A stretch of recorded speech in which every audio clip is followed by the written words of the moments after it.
Hello and welcome to Season 2 of Stuck in the Mud, the podcast. In this season, I'm opening up some of the bigger themes from my book, Stuck in the Mud, Stories of Hope for When You're Stuck. If you're interested in the book, it is on general release.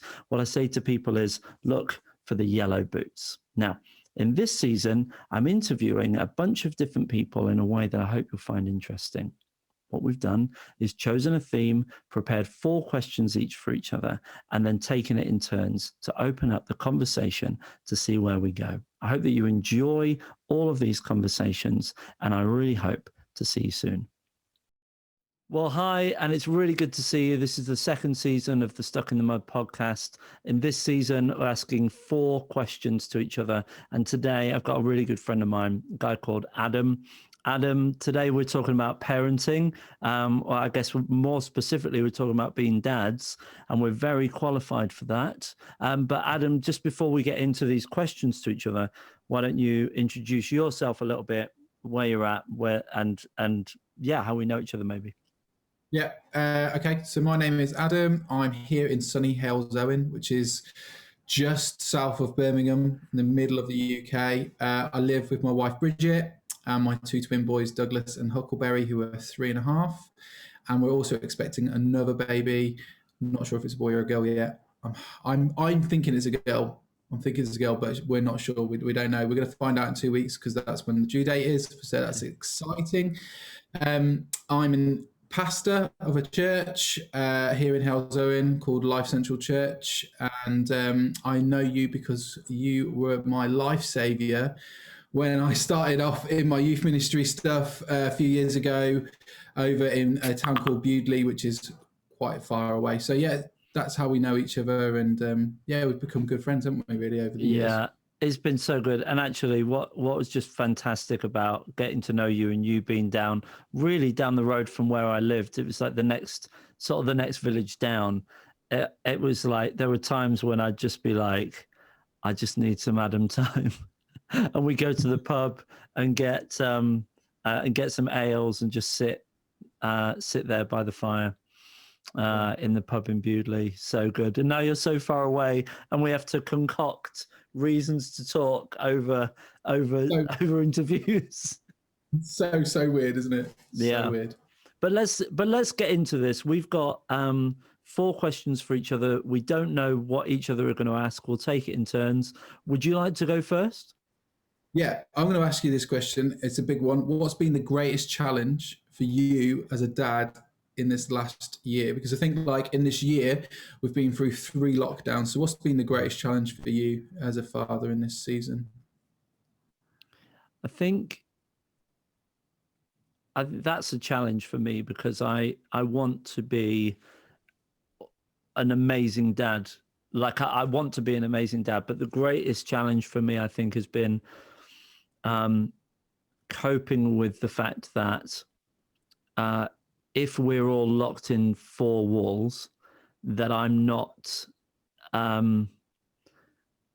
necessarily what I hope to match up to. You know, like I've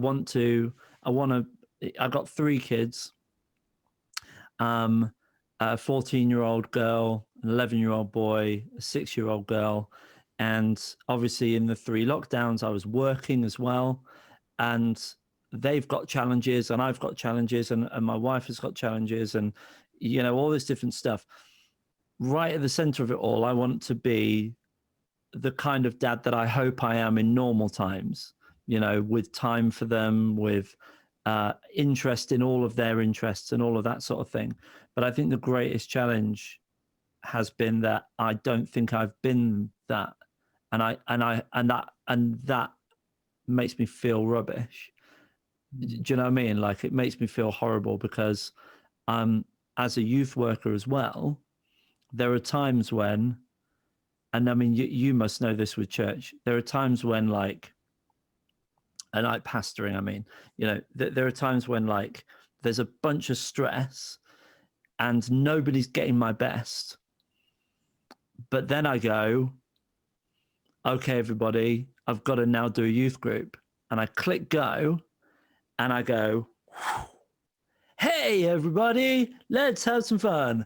I love you and I love you and I love you, and we're all a community together, and I've got something prepared, and it's a video and it's a talk and it's a worship thing and it's it's all this stuff.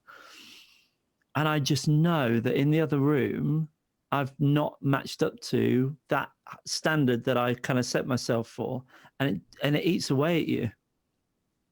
Do you know what I mean? I get that. I think it's really tough. As I think, like that whole thing you just mentioned about wearing a mask thing and removing it for one moment part of you can't compartmentalize your life as easy as you once were able to. Yeah. But like I remember, like speaking to someone on the phone, and it was like a horrendous thing that had happened to them. And, like they were really, really sad, really upset, and I was pastoring them through the situation. Literally, I could hear my kids fighting downstairs. But as soon as I came off the phone, I kind of walked downstairs, and my wife was just like, "Ah!" Yeah. And I'm like, "Okay, I've got to now flip from dealing with that to picking up this and being like strict dad again." And yeah, it's hard, isn't it? It's really hard, that sort of stuff. It's so hard, and it begins to make you wonder whether you're the authentic person that you hope that you would be. Like, I want to be sort of transparent with my family and talk to them about issues, and I also want to be transparent with a group of young people.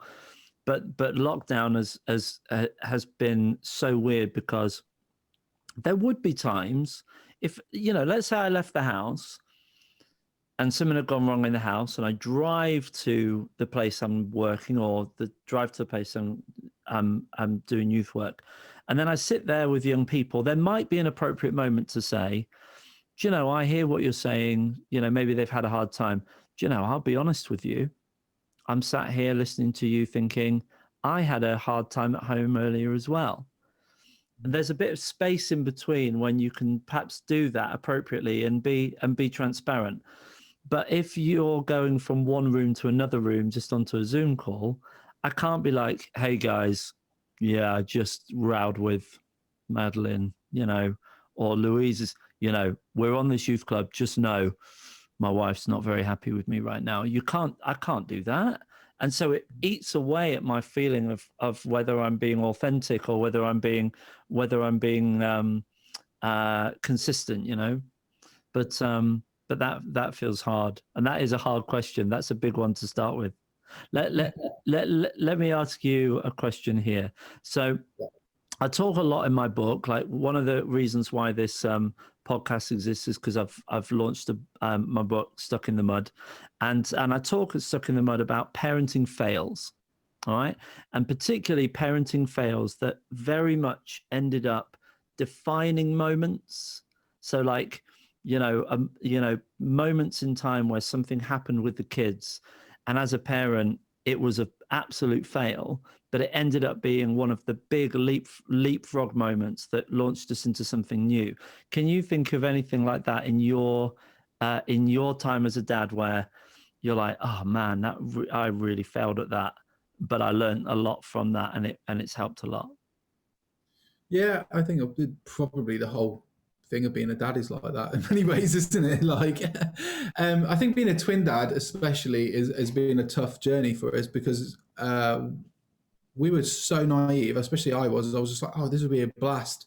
Right. But it's been a real along the way. I just thought, oh yeah, I'm good with kids, good with young people. There's going to be no issues. But what do you do in those moments when one baby's crying, one baby's in the bath, one baby's on the floor? How do you? Yeah. Those sorts of things, and like learning to multitask has been a big thing, and having eyes in the back of your head. You've got 3 kids, so you'll understand it. But I think the biggest fail that I've realised, and it isn't necessarily a parenting fail, but it is around me being a parent, is me closing myself off to ideas. Right. And thinking I was right. So the reason why we're having another baby is because, like, some stuff happened in me. God did some stuff inside of me. Like, he gave me some space to process some stuff. Like, right. I was so, I was so anti having another child after the boys. I was just like, my mind is frazzled. How can I handle this? And my wife would be like, Bridget would be like, this is a really good idea. We should we should think about this. And I'm like, no way, it's just a terrible idea. I'm never thinking about that. Don't even ask me to be thinking about these sorts of new ideas about how we could even add another person into our family. Yeah.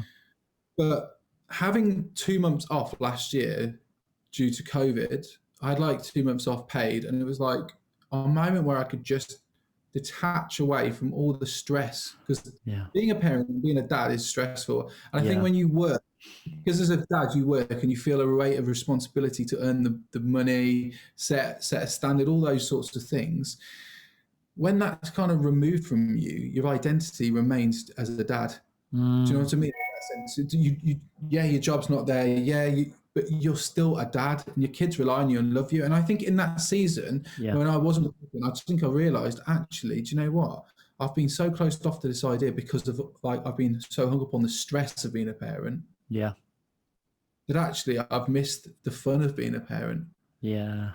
And so my biggest fail actually was I was so focused on it right that I was becoming stressed out of it rather than actually enjoying it.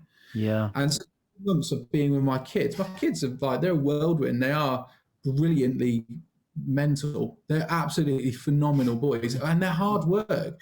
But I had 2 months with them where every single day, it was almost like Boris did this thing to me. Like the Prime Minister did this thing, was like, now you go for a walk every single day with your children because you have to have a daily exercise. Whereas before, I wouldn't even think about daily exercise. Do you know what I mean? It would No, be sure. once every now and then. I might go for a swim or. And Bewdley, where I lived, was a beautiful place, stunning place where I lived, and I just never used to go out. And as soon as lockdown came, every single day I was out with my kids. And I remember one day it was just me and them, and I was just holding their little hands, and they had their little hands wrapped around my little finger, and I just thought, gosh, they're getting big now. They're Yeah. growing up. They're not little boys anymore. I remember thinking, I can't hold you like a little baby anymore. And No, that's I'm right. really actually enjoying that. You know, like that failure wasn't, it was just being lost in the stress rather than being lost in the fun. And I think Yeah. like through the first lockdown, I got lost in the fun so much that I was like, let's go for it. Let's have another baby. And I'm Yeah. so delighted. This is definitely the last one though, for sure. Yeah, sure. But I think like before I was so closed off to it because I was Yeah. so caught up in stress. Do you know what I mean? Yeah, absolutely. And I think one thing that's really, but I mean, I don't know if it's the same for mums. It's definitely a dad thing that your situation around you really is defining the decisions you're capable of making. And I remember, we lived in a cottage where there was only 1.5 bedrooms. That dictated the stress of living in a place like that, dictated the size of our family. And then the next place we lived, there was a dictation about how much we could cope with things. And so I hear what you mean about this different, like the different stresses that come along and the imagination of what could be. And I think that there is an element that I love what you say there about Boris telling us to go for a walk. Isn't it funny? Because we all did, didn't we? Honestly, So and I still do, yeah, don't we? Like, go for my daily exercise. Like, daily exercise wasn't even in our vocabulary, yeah, really, like this time last year, because yeah, it just wasn't. And now we're all like, I've got to go for it. And yeah. Gotta go. yeah, crazy, crazy. Wow. Let me ask you a question then. As a Christian, because you're obviously you're a Christian, what's been the biggest challenge in this season as a Christian father? How's that been for you? So like, Mm. I know a bit of your story. Like, obviously, you moved to Telford, you found this great church, amazing youth ministry, kids ministry going on, and your family were like feeling really settled and enjoying it. And then all of a sudden, it's kind of like, nope, you can't go there anymore because the pandemic hit. Yeah. How was that? And it's been hard. I think that responsibility of being, um, I mean, I believe I think that we're of a similar mind that each of us as individuals are spiritually responsible, and we're all leaders. But there is something about a fatherly responsibility in a family that if I, if it means something to us as dads, that there is a particular fatherly responsibility, a spiritual responsibility on dads, um, I think you can really feel that, and I feel that very much. And I think it's felt difficult, that responsibility of seeing the kids, whether they're growing still, and whether Louise is coping. And we haven't coped particularly well. I don't mind saying this. So we haven't coped particularly well with like Zoom church, with online Facebook church.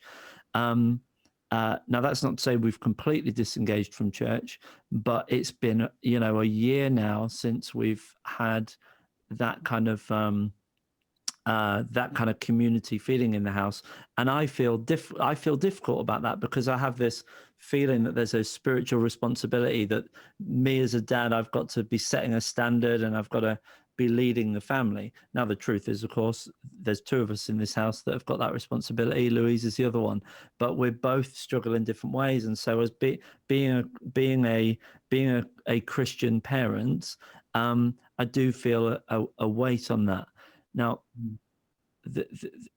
I think the good news in that, because that does feel like a weight, that does feel difficult. I think the good news is that, we don't have to feel like we've failed forever. Like, I know that this is a season. Do you know what I mean? And I feel difficult about it. I don't like it. I don't love the fact that, for example, when I kind of try and engage the kids in something and they're saying no, I'm like, oh man, well, maybe if I was a more inspirational father, or maybe if I was a more inspirational leader, or maybe if I was a bit closer to Jesus, they'd want to pray more. But actually, I know that God's got this in hand. I know that I'm determined to keep my relationship with Jesus strong, and the kids see me pray, they see me worship, and so I'm like, okay, if I can't coax, it's that thing of like, come and do as you're told, come and pray, or come and read the Bible. I can't coax them to do that. They just won't do it. But hopefully they see me remaining determined to run a race with Jesus, and then as the world opens up again, hopefully they'll engage. But that's definitely been a challenge as well. I get that. I think for us, even as a pastor, like we found that challenge in this season.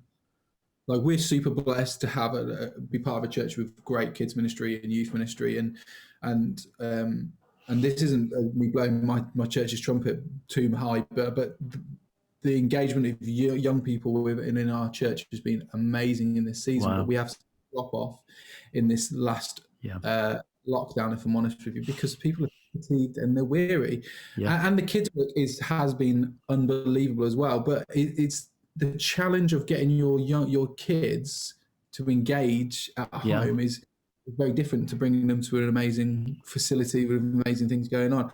And for me and Bridget, our faith has taken, I'd say, taken a batter, and I think it's been hard.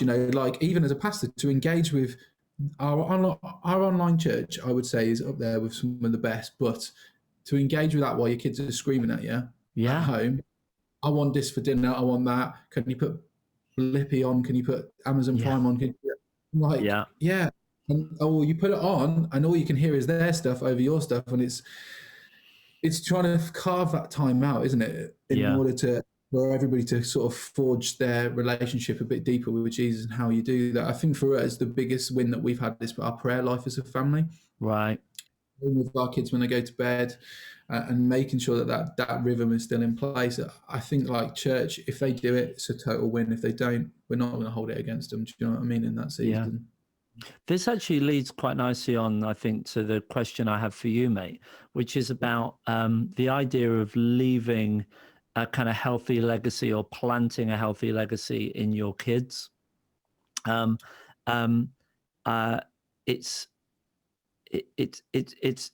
It's difficult, because we all feel like we fail at stuff at different times. But I know that I've got this kind of like set of things that I want to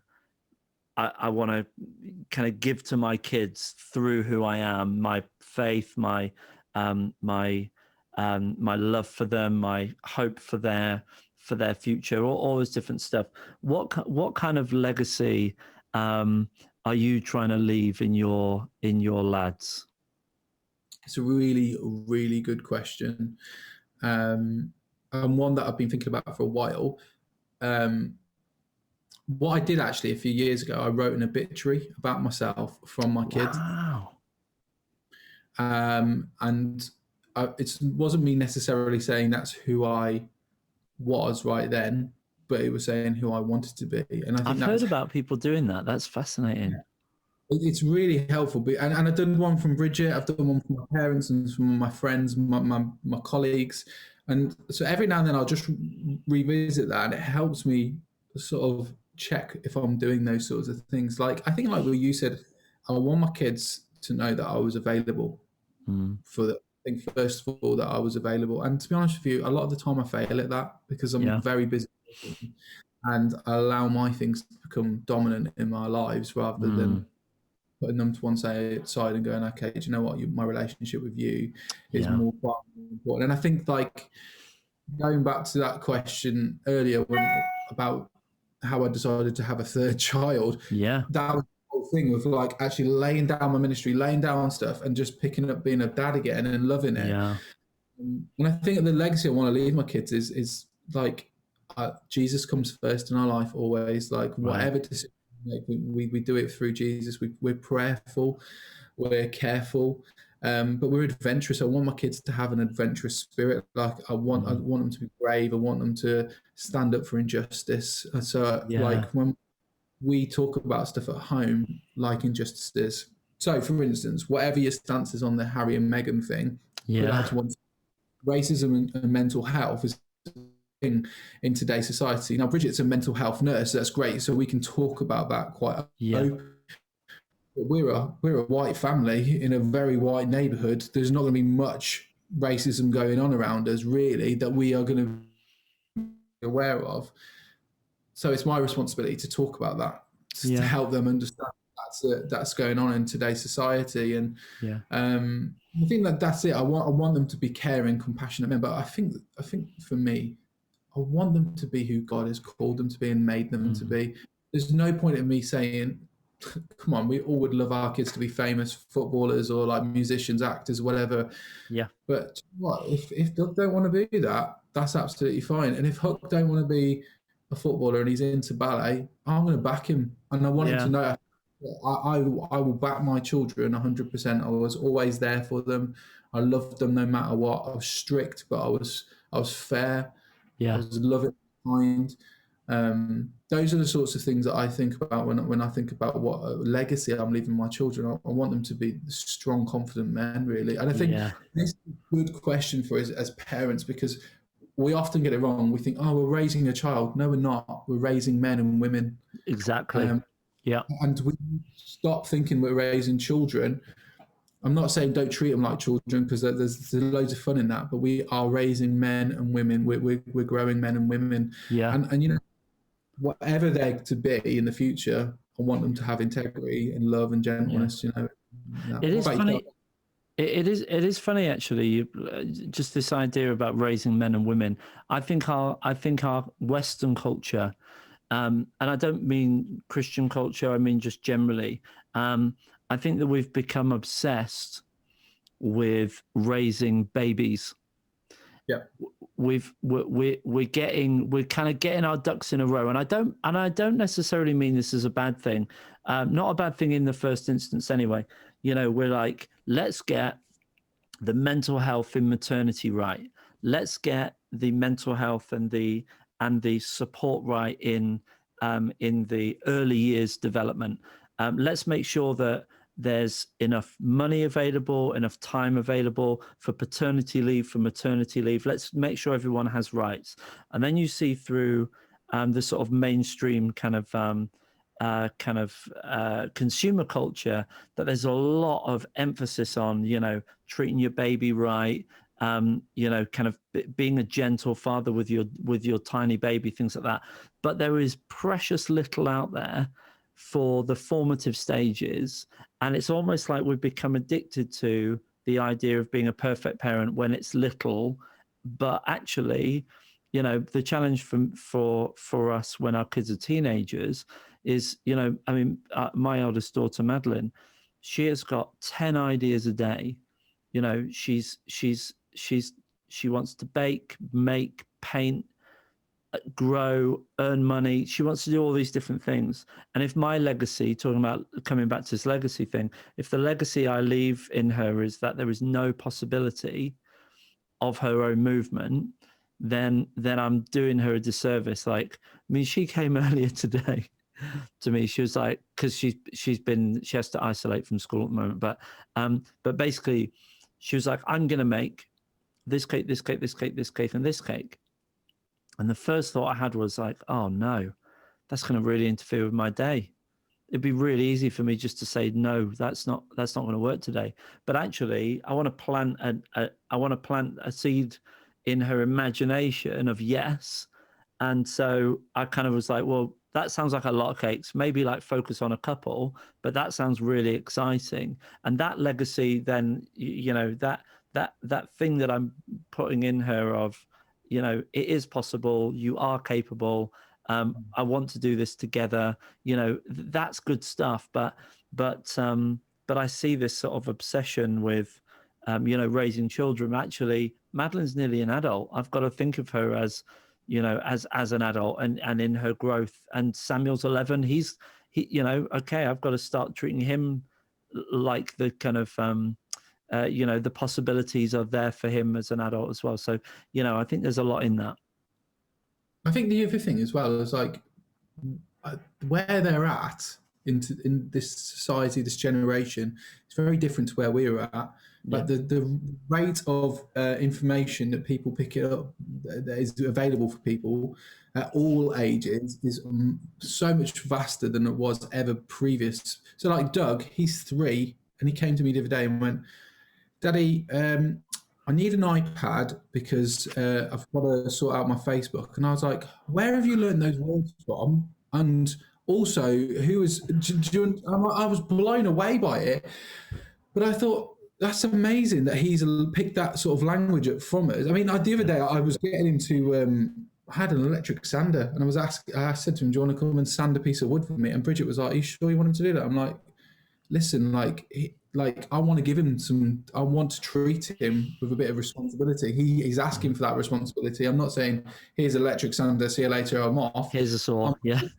Exactly. I'm stood there with him and I'm holding his hand. I don't want to baby him. I want him to learn skills, and I want him to know that it's okay to learn. It's okay to make mistakes. You know, I think that's a good thing. Oh, this is good, mate. This is really good. Yeah, I'm loving this, mate. Let me get a question for you.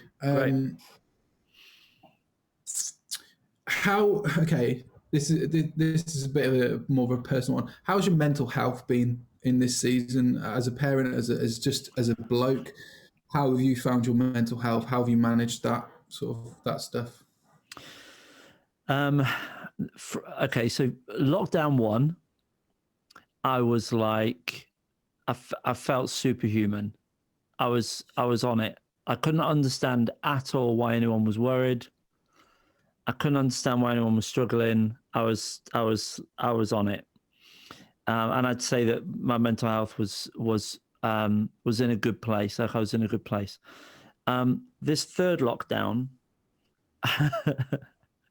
coinciding with all the times that I've been talking about this book and all this different stuff, I've felt at times completely out at sea, completely. I mean, I was saying to you just before we hit record that next week I'm starting a 2-week leave. There's no other way to say why I'm taking 2 weeks leave other than to just be honest and say it's because I'm struggling. I'm struggling. I'm in a privileged position where I can choose to take leave, and everyone goes, oh, if John needs to take leave, then that sounds important, so that's fine. You know, my family have been really good about it. My teams have been really good about it. The chair of the trust has just gone, well, of course, if you're feeling like that, then take a couple of weeks off. But the truth is, I've just had to say to people, you know, I'm not, I'm not stood on the edge of a cliff. I'm not drowning, but I'm sensing something wrong.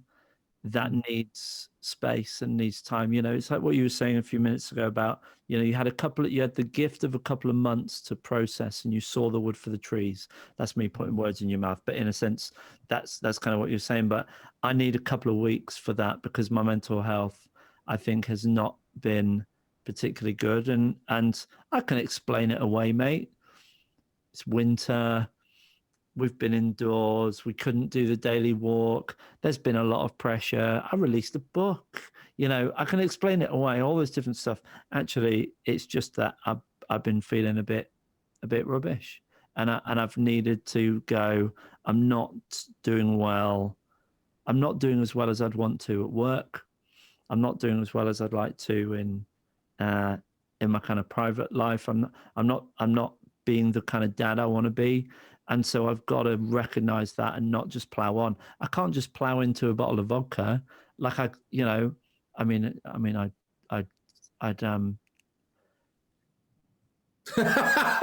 happily take a bottle of rum, but like, I can't just plow into drink, you know, is what I'm saying. I can't, I've got to see the signs and go, I'm struggling. I've got to stop for a little bit. Yeah, that's my honest answer to that. I think that is so good. Like for me, those 2 months off was just so helpful for me. Like really, really healing. And even before I started here, I took a slow process to get started in this new church here, and that was really helpful for me. But you know, secretly, I think as well, like hadn't fully dealt with all my mental health. So like you talk about like a bottle of rum there. I think like actually I had a bad relationship with alcohol last year. I think I mentioned it to you when we were on the phone weeks ago. Like I probably was drinking quite a lot more than I realised. I wouldn't call myself an alcoholic, but you know, I had a lot going on pre-lockdown. My brother died. I had like a horrendous time in the job I was in at the time, and you can make all these excuses, kind of like what you said. Yeah. But I think like it got to the point where it got to New Year, and I was like, my relationship with alcohol is not healthy here, and if I'm not careful, then I will go a very, very negative route here. I've got to do something about my mental health. And for me, like, I've watched your journey with Team Body Project. I've been really proud of you to see you go through that whole journey. And I remember you saying to me, "Oh, you could get on that," and I was like, "No chance, mate. No chance. Am I interested?" But I've just completely couched to 5K, and I feel much better for it. I hate running, to be honest with you, but I know it's the right thing for me. And now I'm planning to run up to 10K. And I think like you've got to be finding those things and taking regular breaks, like Sabbath. It's a very Christian word, religious word, but it's about just unplugging and resting. And I think if you Sabbath for 2 weeks, a week, whatever, you know, since I started my new role, I haven't had a day off in the week, which is really weird for me as a pastor, because normally I get a day off in the week. And that sounds like, no, I also recognize it's a luxury, but I also forget I work on a Sunday.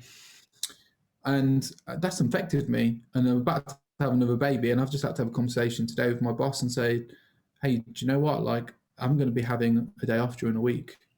And he was like, yeah, you need to. Your family is the most important thing that you have. And so mental health is like, there is no shame in talking about it. There's no shame in dealing with it. And I think it's really brave that you've sort of said that, actually, I need 2 weeks off. Good on you, mate. Well, listen, I mean, I think I've said this to you before, and it's worth sort of talking about. I think, you know, I'm not getting better as a parent. I'm not becoming a better parent. You know, each time something knocks me, you know, 18 months ago, my dad died. That experience has obviously shaped who I am now. Not all of that is fantastic. You know, as I'm getting older, I'm a little bit less patient. I'm a little bit less resilient in certain areas. I'm more resilient in other areas, but I don't have the same capacity. And so I've got to, and I think we do as dads, we've got to be honest and open and say, you know, if you want me to get better at this and to keep growing and to keep adapting, then you need to give me some time. And I don't mean like, you know, and this is, I don't mean to be disparaging about video games. I don't mean about disappearing in a den with video games. I don't mean about disappearing in a hut, like, you know, the traditional man shed thing. I don't mean about escapism. I'm talking about reflection and growth, and saying it's okay to take a break in order to grow and reflect and come back. And even making that decision has been quite transformative for me. Even that has made me go, oh, okay, I need to do this and this and this that I didn't see before, and spend more time with the kids, and spend more creative time with the kids. Time that has wider limits than what I want to put on it. Yeah. Let me ask you this question then. This is going perhaps. I hope this isn't too weird. Let me see whether I can frame this. Okay. When I was younger, there was this one particular day where something happened in my family where I saw my dad. I saw my dad cry. There's a couple of times I saw my dad cry, and reflecting back on it, what I discovered was the reason why he was upset was because he was deeply feeling the weight of responsibility as a father. But I didn't recognize that until I was a dad. So I can remember it happening, and I was a kid, and I can look back and say, oh man, I really, my dad really taught me something about responsibility that day. Is there something that you have discovered as a parent which you've only realized you learned from the people who formed you, your parents, maybe it was your dad or an uncle or whatever? Is there something you can look back on and go, I didn't know at the time, but I realized it was this? Yeah, I think a lot actually. It's strange, isn't it? When you become a parent, you think, I'm never going to do what my parents did. Yeah. Well, I'll never be like you. I remember growing up and saying, oh, I never want to be like you. Gosh, I want to do this, that, and the other. And actually, you end up being very like your parents. Yeah. Without realizing it's a subconscious thing, isn't it? Because it's learned behavior, what we've learned from our parents. I think. Yeah, I'm not sure if I've had an experience like seeing my dad cry and then understanding it like that. But I think maybe it would be a different way of me looking at it, in the sense of my dad. I know my dad loves me, and I've always known a great relationship with my dad. In fact, my dad is one of my heroes. But growing up, my dad wasn't really around because he was so busy earning money for us as a family, so that we would have security in as a family. And I would watch him come home and literally be a shell and go upstairs and go to bed. And then he would be very poorly. And then he would go back out on a Monday morning. We wouldn't see him all week. And then he would come back every night. And what I learned from that is I don't want to do that to my kids. Right. I want to be that shell for my kids. I think like what you said, I want to learn to be available for my kids. I want to show them emotion and why I'm showing emotion. I want them to. Yeah. That's not me criticizing my dad, because my dad did something really sacrificial. Like my dad used to drive up to Carlisle every single Monday morning. He'd get up at 4 a.m. to be in a factory by like 8 o'clock in the morning, basically. And he would drive up to Carlisle. Wow. He would run a business up in Carlisle. And we looked at moving up there. We lived in like the South Midlands at the time, and it was like a crazy. And my dad's a northerner. He'd moved down to the Midlands for work, and I admire my dad so much. Like he's a real tenacious attitude, and I think that's one thing I've learned from him. You couldn't kick him when he was down. He would just always, especially when he became a Christian. So my dad wasn't a Christian straight away, and he became a Christian quite late on. But when he became a Christian, watching his journey and how his faith, like his trust, I think that's one thing I would definitely learn from my dad, his trust. I remember like one year my dad used to, it sounds awful, he used to get made redundant quite a lot because he was in. So my dad was like in the print industry, and different companies here, there, and everywhere, and the position he would hold would be quite high. And he held this high position. He was like really, really well paid at the time. We had a lovely company car, all that sort of stuff. And we were about to go on a big family holiday. And then he came home in the middle of the day once. And I was like, what are you doing home? And he was just like, oh, yeah, I don't work there anymore. And Wow. I was like, what? And he was just like, yeah, I haven't told your mum that yet. And I remember being 8, and I was like 8, and I was like, what are you telling me? That's just a weird thing. Yeah. And then he went and told my mum, and my mum was like devastated. She was like really upset. And he was like, listen, worry about it, Yeah. because God's got it. He was a Christian, probably about 6 months at the time. And I'm Wow. thinking, you just lost the best paid job you've ever had in your life. And Wow. as an 8-year-old, I'm thinking, well, what does this mean for us as a family? Do we lose our home? What about holidays? We went on Yep. holiday 2 weeks later, and we had an amazing time. And I think, like, a bit like this 2 months after I had my kids, like, he learned so much from me then. And I had a bit of time for him again. Do you know? He had time for me? Yeah. Do you know? And so I think the biggest lesson I've learned from my dad is I never want to put work above anything. Like, Wow. not my primary thing here. Like, I'm not called to be yes, I'm called to be a pastor, but that's not my primary call. My primary call is to be a husband and a father, and I Yeah. want to be available. And if that means that I have to, and that's it. You know, my dad, after a period of time, do you know what? He got sick of being this high flyer and Yeah. getting made and getting big payoffs and stuff. And so by the time my dad was like 55, he just quit the industry completely. I mean, my dad was like a managing director of a big international corporation, and then he set up his own business to be a painter and decorator. Wow. And so we went from having like a Mercedes on the drive to having an old, like A 15 year paint old, splatter van. yeah, like a 15-year-old Peugeot on the drive that just like sometimes wouldn't start in the winter. Right. And I think most kids would be feeling a bit like, oh God, I've got a terrible car. How can I show that to my friends? But that was the moment I felt most proud of my dad, Wow. most proud of. Um, Oh, that's so great. yeah, yeah, it was just amazing, mate. Absolutely amazing. So yeah, Oh, bless you. That's great. That's so cool.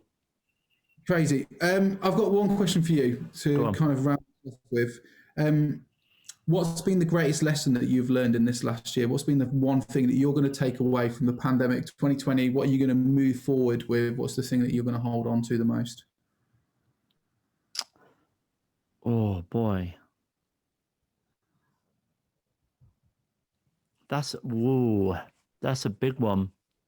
There's about 10 things that just whooshed into my head then. And then I was like, oh wow. I'm not quite sure what to say. Do you know, I think one of the things that I've learned in this last year is that my kids, I say our kids, Louise and I's kids, are perfectly, wonderfully capable of kind of getting on in the world, you know? Like, Yeah, I think, and that has shaped some of the way that I think and feel about education. I don't mean I've got a bad attitude towards education, but the kids are so fantastic and so clever. And I think, you know, so I think earlier on I asked you a question about legacy and stuff. Like, I want one of the legacies I give to the kids is being about possibility, wow. about the possibilities out there. And I think this last year has really taught me the power of their imagination, and the unlocking feature of that often as a parent is to say yes when they Yeah, have when they have an idea or have something to move. In the last year, Madeline set up her own little business. wow. Samuel set up a YouTube channel and has been faithfully doing videos. Evelyn is so creative. She's 6, but she's so creative. I think one of the big things that I've learned in the last year is that, if we listen to our kids and, like you were saying about treating them like these sort of formed human beings, like, the adults that they're going to be, not the children that they are, and learning to say yes and to be there for them in those moments. That there's a lot of power in that. that there's so much possibility in that that's good, you know. Wow. I've literally been scribbling something down as you've been talking. And Okay. I just think you're gold of that. And like recently, I've been playing Lego with the boys. The boys have been getting into Lego. It's been great for me. I love that sort of stuff. Yeah. But it's really challenged me about the creativity of them. So they're like, Daddy, I'm going to build a super space rocket with a zoo on it. And I'm like, no. You build a zoo and then you can build a space rocket. And this is how you build a space rocket. And I almost take over and make it this perfect thing. But they're like, no, why can't I just stick a window here? Why can't I just put a slide on the top? I want a slide there. And I'm like, well, what's the function for it? And they're like, what do you mean? What's the function? The function is it looks good and it works for us. That's what I want. I want the giraffe to be able to go on the slide. And I'm like, you're so right. Like I need to say yes to my kids' creative. My kids, like our kids are. Well, I was preaching to a bunch of young people last night, and I said to them in that room, I'm like, in this room tonight. Well, it was a virtual room. It was like 100.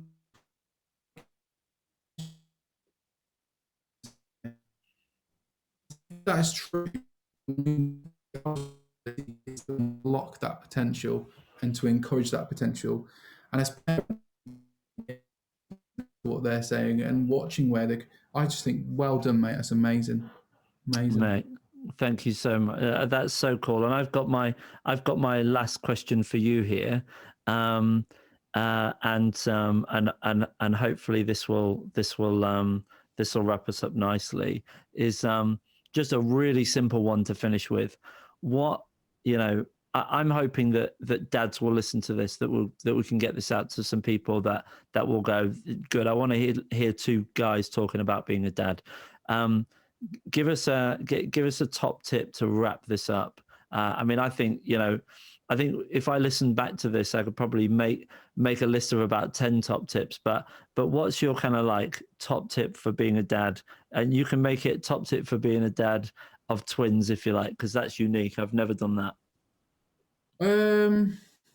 I think, okay, I can give you a top tip as a twin dad and a top tip as a normal dad. Top tip is to treat them as individuals.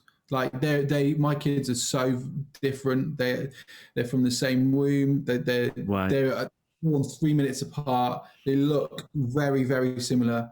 Yeah. But then they've got different personalities. They like, one's a leader, one's a follower, and that's okay.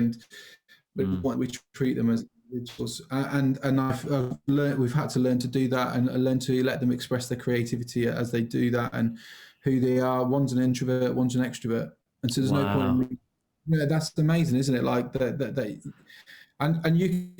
there's this nature nurture thing, but often there isn't one that's stronger than the other. And that's what me and Bridget have come to this understanding of, is actually there's a nature that is placed in all of us. There's something that's intrinsically programmed into all of us that's individual.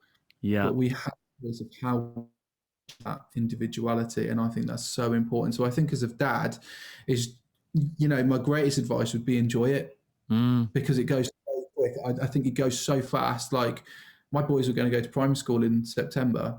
Wow. And it feels 5 minutes since they've been born. I can't believe that. I can't believe that you've got a teenager around, and like, where has this time gone? Really, it's flown by, and I think just enjoy every moment you get with your kids, and don't be quick to forgive. Yeah, and be soft in your anger, because you cannot control them. You cannot control your kids. You can only control yourself. Yeah. And the more you try to control your child, the more frustrated you will be. Yeah. But you can love them and you can advise them and you can be, don't try and be their parent. And in being their parent, you'll end up being their best friend, I think. Yeah. And that's like my kids the other night, one came to me and said, Daddy, you're my best friend. And the other went, you're my hero. And I just, that melted my little heart. Like, I was just like, oh my gosh, like I was really mad at them for something. I just said, I'm really sorry for this. And I was just like, how can I do this? You've used your superpower on me. And, I know. Yeah. What about you? What would your top tip be? Um, I mean, something came to me while you were talking, actually, about that whole, kind of quick to forgive.